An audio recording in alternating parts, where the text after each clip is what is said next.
Alhamdulillahilladzi an'amana bi ni'matil iman wal islam wa nusalli wa nusallimu ala khairil anam sayyidina Muhammad wa ala alihi wa sahbihi ajma'in. Rabbi israh li sadri wa yassir li amri wahlul 'uqdatam min lisani yafqahu qawli. Rabbi ighfirli wa li walidayya warhamhuma kama rabbayani shaghira. Assalamualaikum warahmatullahi wabarakatuh. Adapun Adam memakai tubuh, hati, nyawa, dan rahasia. Adapun Muhammad memakai syariat, tarikat, hakikat, dan ma'rifat.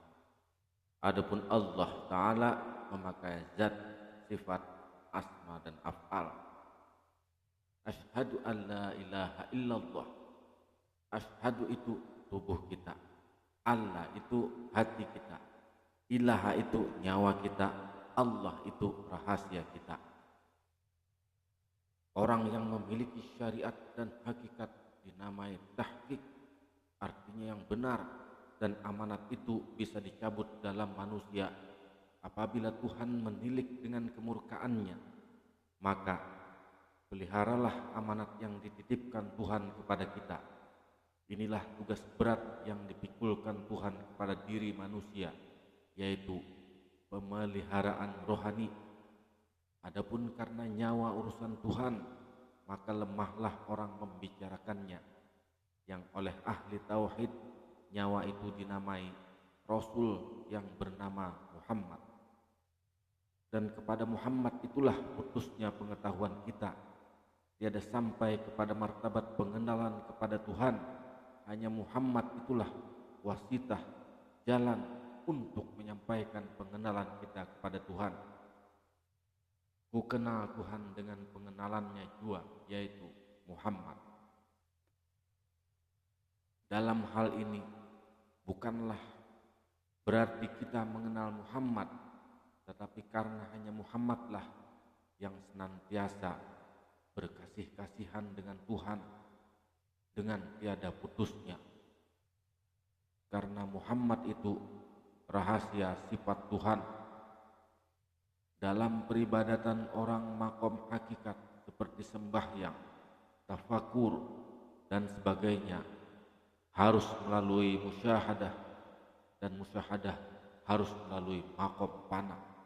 Artinya meniadakan diri pada diri yang batin dalam arti maknawi. Artinya dalam akuan kita tiada Adam yang kasar ini, yang ada hanya Muhammad dengan Tuhannya. Inilah yang dimaksud mati hakikat. Maka beradalah diri itu dalam keadaan setengah sadar. Disinilah batas pengetahuan kita. Itulah sebesar-besar jalan ma'rifat. Adapun nyawa itu tatkala sakratul maut bagaikan cahaya lampu yang kembali cahaya itu kepada lampu tatkala ia padam. Karena cahaya lampu itu adalah haknya, maka pulanglah hak itu kepada yang mempunyai hak. Seperti firman Allah yang artinya, katakanlah olehmu hai Muhammad bahwa semua itu berada dalam genggamanku. Sabda Nabi Muhammad sallallahu alaihi wasallam, ana abul arwah, aku adalah bapak segala ruh. Setelah orang berhasil pada pengenalan dirinya yang batin yang bernama Muhammad, barulah orang mengetahui wujud Muhammad itu pada rahasia ketuhanannya. Karena orang yang belum mengetahui wujud batin Muhammad dan wujud Muhammad, maka orang itu selalu berada dalam dosa. Barang siapa tiada mengetahui batin Muhammad dalam rahasia Tuhannya itu, maka sekali-kali tiadalah ia mendapat kesempurnaan pada ma'rifatnya. Orang yang belum sempurna ma'rifatnya pada waktu sakaratul maut, maka nyawa orang itu akan ditilik dengan isim kaharnya Allah. Allah Azza wa Jalla tiada mengambil faedah atau maksud daripada apa yang diperbuatnya, karena ia kaya dan bagi orang yang mengenalnya akan dikasihinya. Ketika sakaratul maut, jasmani kita akan kembali kepada bumi karena menerima himpitan daripada bumi itu. Hanya Rasulullah yang terlepas daripada hisab himpitan itu, sekalipun mereka anak-anak. Rohani kita akan kembali kepada Nur Muhammad karena menanti hari perhitungan pada hari kiamat. Nyawa kita akan kembali kepada yang punya hak.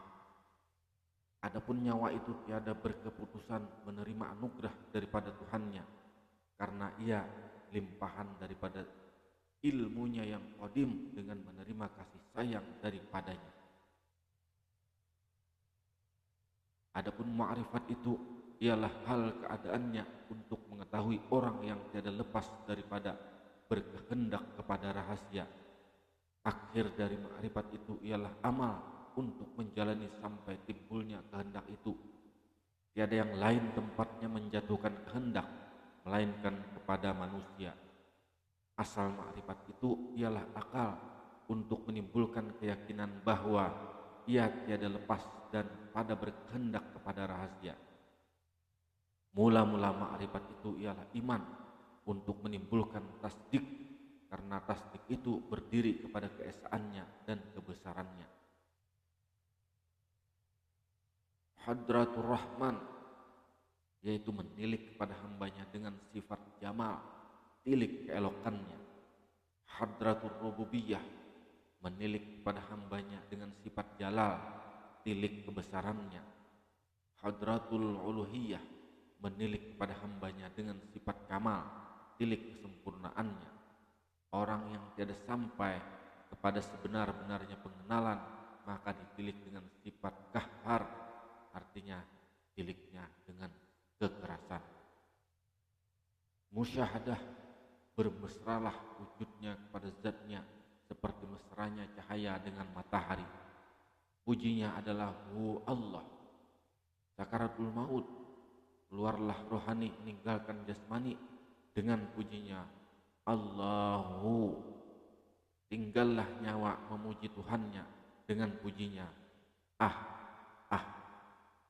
Kembalilah nyawa dengan pujinya La ilaha illallah Muhammadar Rasulullah, la sautin wala hurfin, yaitu tiada huruf, tiada suara.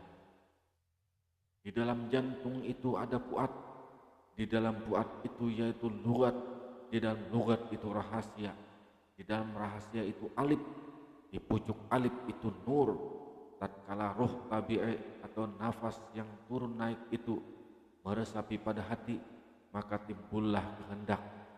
Apabila meresapi mata, maka melihatlah mata. Manakala meresapi telinga, maka mendengarlah telinga, dan sebagainya. Adapun fuad itu diumpamakan kelapa, tempurungnya diumpamakan logat, nyurnya diumpamakan rahasia. Adapun santannya ibarat alif yang berada di dalam rahasia, dan yang bernama nur di pucuk alif itu ialah minyaknya.